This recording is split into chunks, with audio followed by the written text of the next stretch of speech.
Welcome back to Garage K. My name is Dave and this is my Toyota Altezza. I've contacted Panic again and I'll see what they say.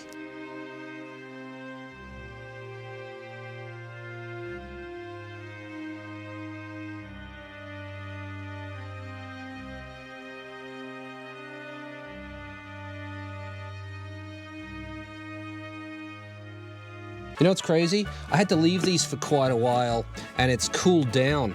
Now, if I move this, I can clearly feel that either this one or this one is closing more than the other ones, but I couldn't feel that before.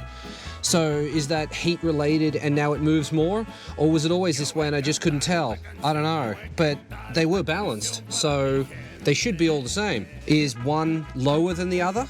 You have to line them up by eyeballing it, and to me they look level, so I just don't know. I'm thinking now, maybe because these arms are spaced out so far, this is actually able to sort of fall over this way, move back and forth, and that's giving the illusion that the throttles aren't straight, if that makes any sense. Probably doesn't, but anyway, it makes sense to me. What I want to do now is put Teflon washers in there to fill the gap.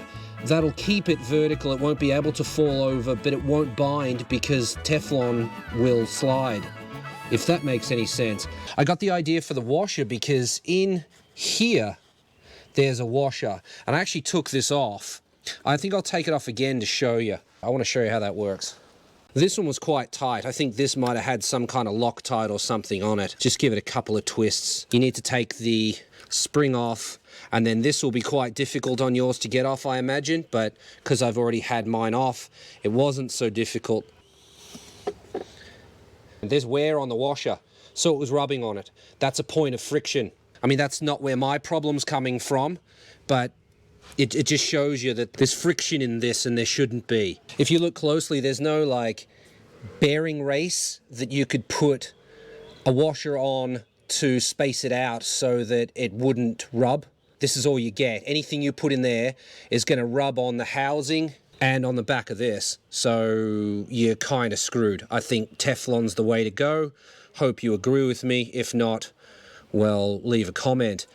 Anyway, the way this works is your little grub screw pushes up and closes the gap on the half moon. It closes this gap here. It's like a crimping force. Quite interesting.